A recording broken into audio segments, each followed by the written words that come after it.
This is Foxes and Fairy Tales, and today I'm going to be talking to you about my most anticipated books for June and July. Okay, so I always have a whole ton of anticipated reads every month, and June and July are no exception.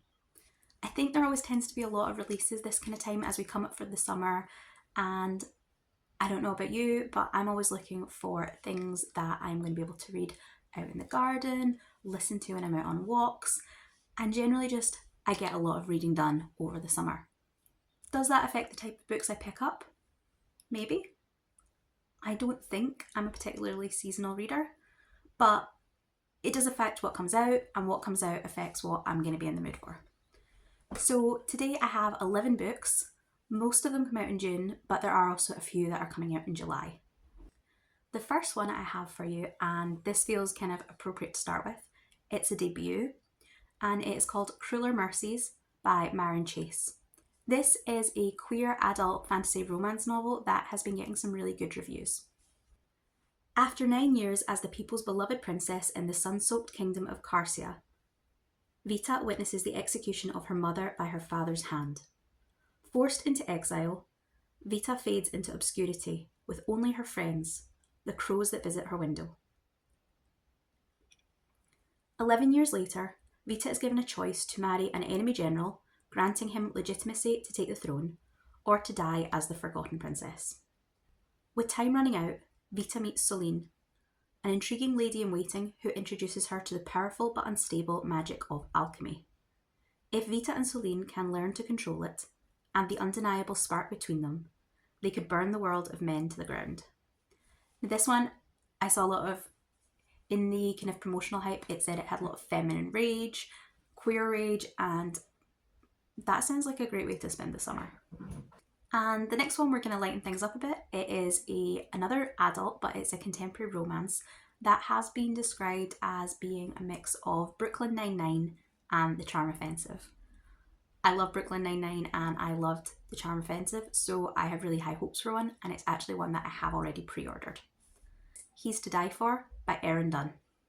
At 29, Detective Rav Treveldi is the youngest member of the NYPD's homicide squad, and his future looks bright. He may be an outsider in the department, an Ivy League educated gay Brit with a weakness for designer suits, but his meteoric rise and solve rate prove he belongs. So when his CEO assigns him the lead on a high-profile murder of a record executive, Rav is ready for action. He won't be distracted by TV crews, tabloids, or what's trending on social media, nor by the ridiculously hot rock star with a clear motive and no alibi. This is it, his shot, and he's not going to screw it up. Certainly not by falling in love with his number one suspect. I don't always enjoy books that are about celebrities or musicians, kind of those sort of fame type of stories, but I do think this one sounds a lot of fun. It does sound exactly like an episode of Brooklyn Nine-Nine or some kind of police procedural with a kind of comedy aspect. So I think it's going to be a light read, but I think it'd be a really good one for the summer. Now, speaking of light-hearted queer stories with great comp titles, next book I have on my list is Ladies' Night by Megan Spooner and Amy Kaufman. This one has been comped to A Knight's Tale meets the Lady Jane series. And again, these are both things I absolutely adore. I loved A Knight's Tale. It was one of my favourite movies as a teenager. And the Lady Jane series, I really enjoyed the humour in the first book, even if I didn't continue with the series. This one says, Gwen is sick of hiding the fact she's taken over her father's blacksmithing duties, hiding her attraction to girls, hiding her yearning for glory as a knight. Meanwhile, Lady Isabel of Avington, Queen Bee of the castle, has never once considered hiding who she is, until now. She's been chosen as the grand prize in the Tournament of Dragon Slayers, to be given to whichever knight can claim her hand. And for the first time in her life, she can't talk her way out of trouble. When Isabel discovers Gwen's knightly ambitions, they hatch a scheme together. Gwen will joust in the tournament, disguised as Sir Gawain. Winning means freedom for Isabel and glory for Gwen. Losing means, well, let's not go there. One thing's for sure, falling in love was never the plan, but the best laid plans are often trampled all over by dragons. So I think this one's going to be really fun. It's going to be really light. Again, that summery vibe. It would also fit on the Our Fantasy Bingo Square for Knights and Paladins. This is another light one, but it's going down a more cozy fantasy route. Coffee Shop in an Alternate Universe by C.B. Lee is giving me the vibes of Legends and Lattes, but with a sci-fi twist. When Brenda's internet goes out right before an important scholarship deadline, she stumbles right into Kat's family coffee shop. Brenda is swept away by cool, confident Kat, who actually cares about Brenda's 19-step plan to save the world through science. Meanwhile, Kat can't seem to stop thinking about Brenda, who is smart, passionate, and doesn't seem to care that Kat is the prophesized chosen one. The only problem? Kat and Brenda are from different universes. Like, need to find a portal to go on the second date. Different universes. As their universes collide and things spiral out of control, can a girl who is determined to save the world find love with a girl determined to outrun her destiny? So this is definitely giving me kind of maybe some kind of Doctor Who or One Last Stop by Casey McQuiston vibes. Now we do have one that I do think might be a little bit darker, and it is Wearing the Lion by John Wiswell. Last year, this author's debut completely rewrote my brain. It was Someone You Can Build a Nest In, which was an eldritch horror sapphic fantasy, but it was also a really light, cozy romance. And it was the most unique genre blend I think I've read. This time, he's writing something a little more traditional. It's a Hercules retelling, with what's described as a humanizing, redemptive touch. I'm always a sucker for a Greek retelling and Greek mythology in general, and which 90s kid isn't obsessed with Hercules? The original Hercules story is very, very different from the Disney version, and I'm really interested to see what kind of unique slant is going to be put during this retelling. So, Heracles, hero of Greece, dedicates all his feats to Hera, goddess of family. Heracles' mother raised him to revere Hera in an attempt to avoid the goddess's wrath. Unbeknownst to Heracles, he is yet another child Hera's husband Zeus had out of wedlock. Hera loathes every minute of Heracles' devotion. She finally snaps and sends the Furies to make Heracles kill himself, but the moment Heracles goes mad, his children playfully ambush him and he slays them instead. When the madness fades, Heracles' wife Megara convinces him to seek revenge. Together, they'll hunt the Furies and learn which god did this. Believing Hera is the only god he can still trust, Heracles prays to Hera, who is racked with guilt over killing his children. To mislead Heracles, Hera sends him off on monster-slaying quests, but he's too traumatized to enact more violence. Instead, Heracles cares for the Nemean lion, cures the illnesses of the Lionian Hydra, and bonds with Crete's giant bull. Hera struggles with her role in Heracles' life as Heracles begins to heal psychologically and connect with the monsters, while also amassing an army that could lay siege to Olympus. So this does take the kind of beginning of the Heracles or Hercules mythology as it is in mythology, which is that he's driven mad by Hera and he kills his children, he kills his wife, and then he's set the 12 labours of Hercules in a way to redeem himself and to become a hero. This seems like after the fact, we're actually going to, instead of trying to become a hero, he's trying to kind of heal and to make up for what he's done, which I think is a much more complex and much more interesting take. And it looks like, I would imagine it's going to tackle maybe some issues around toxic masculinity and maybe things about like kind of self-worth and self-aggrandizement. I do think it's going to be really interesting, and I'm really excited to see what this author comes up with. Now, my final book for June is another one that I have pre-ordered, and honestly, I think in January, this was my most anticipated book of the year. Not that it's not still super anticipated, but it's the one I had my eye on when everything kind of best of the year, upcoming for the year came out. This is A Treachery of Swans by A.B. Perenick. Once again, it's a queer fantasy retelling. This one takes a sapphic look at Swan Lake. It's also been described as for fans of Alison Saft and V.E. Schwab, so I'm thinking it's going to have a very lyrical quality to it, a very dreamlike atmosphere. and that does seem to be kind of carried through in this absolutely stunning cover. I think this cover is the American version, and I definitely prefer it to the alternate, which I think is the UK one. So I'm gonna have to get creative if I want to get a cover of this on my shelf. Raised by a sorcerer, Odile has spent years preparing for the heist of a lifetime. It's perfectly simple. Impersonate a princess, infiltrate the palace, steal the king's enchanted crown, and restore magic to the kingdom. But when the king is unexpectedly murdered, she's forced to recruit the help of Marie d'Odette, the real princess, and the two begin to unravel a web of lies and deceit that leaves Odile uncertain who to trust. Soon, though, Odile must decide her mission or the girl she's falling for. The fate of the kingdom depends on her making the right choice. And so, jumping into July, we have the first and I think only sequel on this list, and it is Debts of Fire by Intisar Kanani. This is the third book in the Sunbolt Chronicles, which is a second world fantasy with vampires and werewolves and magic users, but all kind of created in a very unique way. These aren't the vampires you're used to, these aren't the shapeshifters you're used to. I read Sunbolt, the first book, and Memories of Ash, the second book, back to back when they first came out and were indie published, and that was in 2016.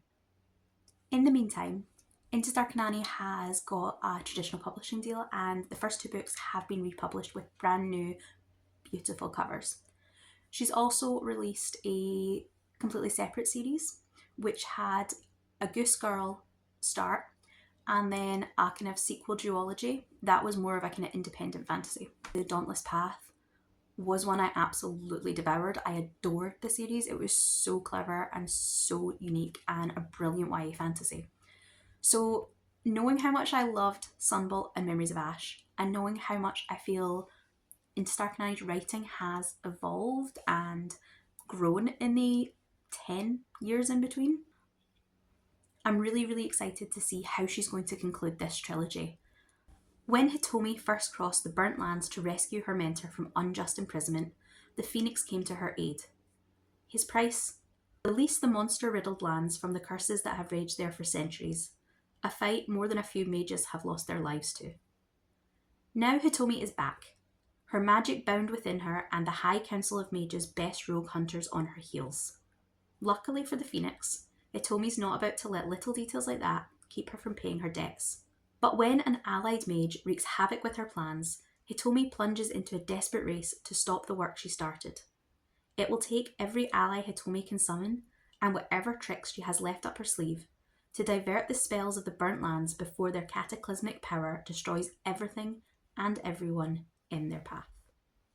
So, if you're looking for a really good YA fantasy series, I recommend you pick up Sunbolt, and hopefully you can finish up this trilogy when Debts of Fire comes out.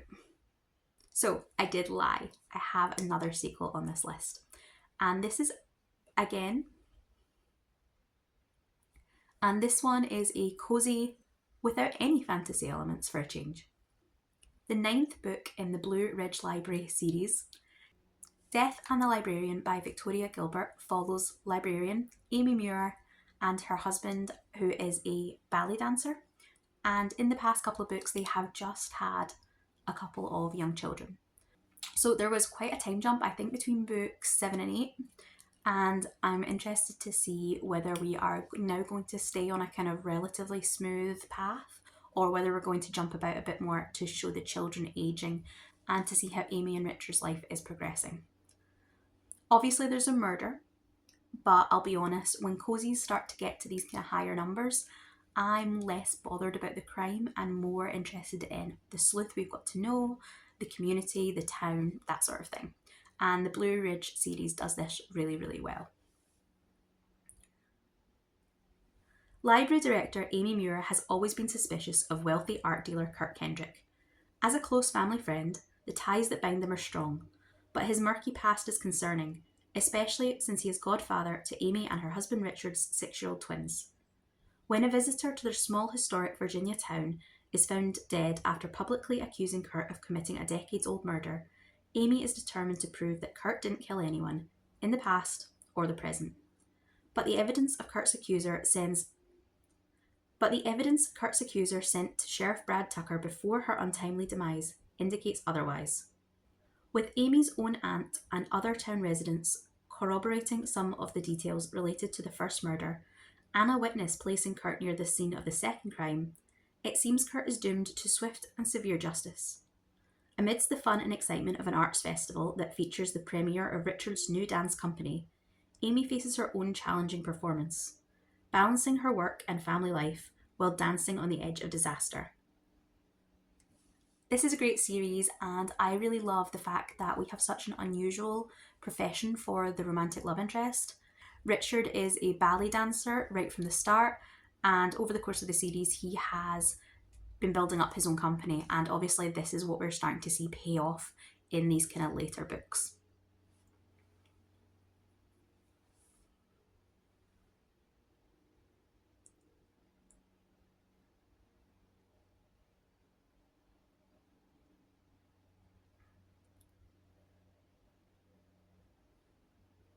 Now, this is another one that I really don't know much about. Now,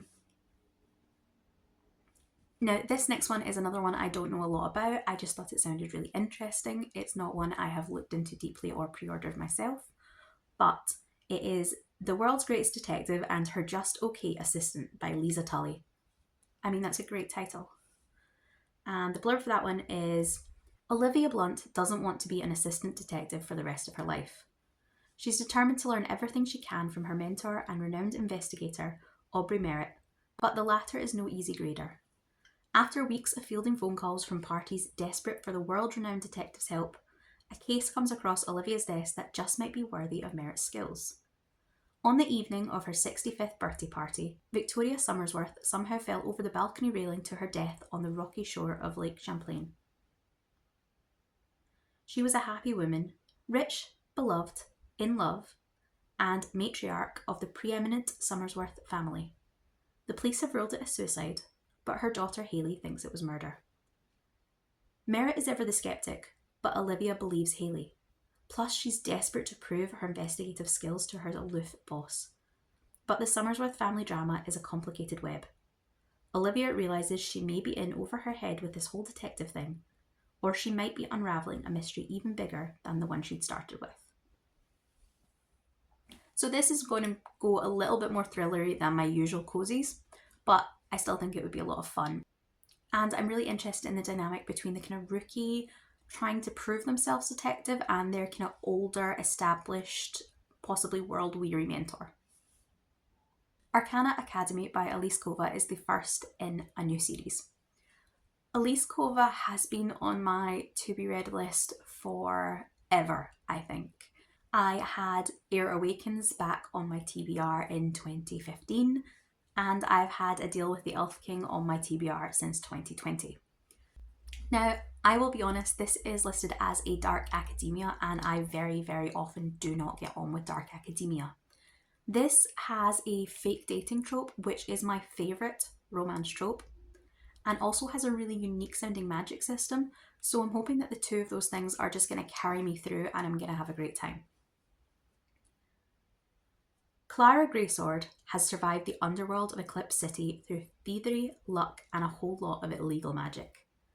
After a job gone awry, Clara is sentenced to a lifetime in prison for inking tarot cards, a rare power reserved for practitioners at the elite Arcana Academy. Just when it seems her luck has run dry, the Academy's enigmatic headmaster, Prince Kalis, offers her an escape for a price. Kalis believes that Clara is the perfect tool to help him steal a tarot card from the king and use it to recreate an all-powerful card long lost to time. In order to conceal her identity and keep her close, Kalis brings Clara to Arcana Academy, introducing her to the newest first-year students as his bride-to-be. Thrust into the world of arcane magic and royal intrigue, where one misstep will send her back to prison or worse, Clara finds that the prince she swore to hate may not be what he seems. But can she risk giving him power over the world and her heart? Or will she take it for herself? And I do love me a morally grey protagonist. So the final book on this list is another one that I am going to be taking a chance with. It is Riley Sager's new book, With a Vengeance. Riley Sager and I have been, I'm not even sure, hit and miss. I've read a couple of his books and they tend to hit about a 3 or 3.5 for me. I'm interested, I'm intrigued. Intellectually, I want to finish and know how the story ends, but I don't tend to connect to the characters in a way that makes me think of the book once I have finished it. The closest I've come was The Only One Left, which had a kind of gothic aspect to it, which always intrigues me. This new one has similarly got a kind of unique element that I'm interested in. It's historical, set in the 1940s, and it sounds vaguely like it is inspired by Agatha Christie's Murder on the Orient Express. Books that take a kind of Agatha Christie-esque angle are always risky because you might do something brilliant with it, but it is also a really high standard to live up to and very easy to fall short on. 6 people ruined Anna Matheson's life. 4 men and 2 women associated with her father's train engine company who orchestrated an act of sabotage in 1942 that resulted in the deaths of 37 others, including her only brother, and framed her father for the crime. It's now 1954, and Anna is ready for retribution. She has gathered the 6 on an overnight train from New York to Chicago and announced that she has proof of what they did, and that all 6 conspirators will be arrested when the train arrives in Chicago. At 8 p.m, the train departs, and by 10 p.m, one of the 6 has been murdered. But Anna isn't responsible for the killing, and there's no one else on the train. Someone else is enacting their own form of revenge, and they're making it look as though Anna is behind it. Anna needs the conspirators alive, and the irony isn't lost on her. In order to destroy her enemies, she must save them first. So there you have it. Those are 11 books that I personally am really excited to read, or to at least order and have them sit on my shelves in the upcoming months. Now, this isn't meant to be a comprehensive list. There are dozens and dozens of books coming out in June and July, especially lots of contemporary romances and kind of beach reads. But I think this probably gives you quite a good look into the kind of books that I personally am interested in. And if you have similar taste, these are probably ones that you will want to check out. If you'd like to follow my channel, you might see some reviews or updates on these books as I pick them up in the upcoming months.